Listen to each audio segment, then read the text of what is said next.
When we were allowed to work with birth parents, we had a really high reunification success rate. But also what I have found is with two of our children, we had determined we weren't the adoptive home for those children, and we had built such a relationship with the birth mom that she came to us. They were actually supposed to go to their grandfather, and she came to us and begged us to adopt them. And she signed direct surrenders over to us for that reason. And then when their little brother was born, she did the same thing. So we had a high reunification when we worked with them. But of course, that's only when the agency would allow. So it went well. Now it's about half and half on who allowed us to maintain contact. Mm-hmm. It's tough.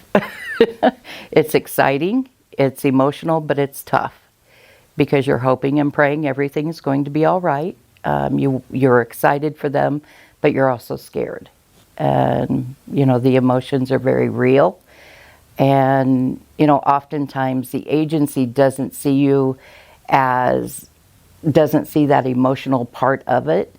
And so what they see is that opening, that open spot.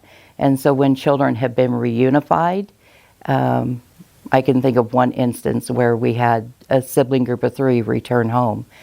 And they had been home for 45 minutes and the agency was calling asking if we'd take placement. And my husband answered that phone at that point, and his comment was, "Would you please just allow us to grieve?" Because that is a part of the process too. You have to allow yourself that time to heal, to grieve, and to work through all of those emotions in order to be successful. Our first goal is reunification for foster care. That's always the first goal.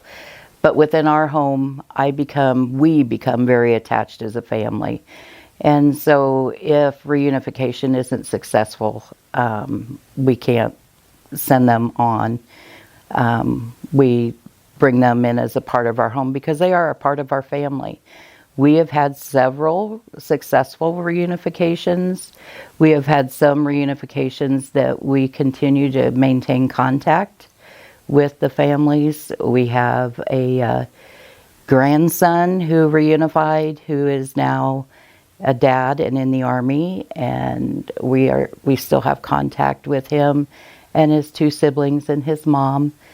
We have some that sadly we haven't been able to maintain contact, but we're still a part of them in their hearts. We know we are. Foster parenting is emotional. It is something that really challenges you at specific times, but it is an amazing journey, and we just see it as a journey. And if we're in their lives temporarily, or if we're in their lives full time, we're thankful for each minute that we have.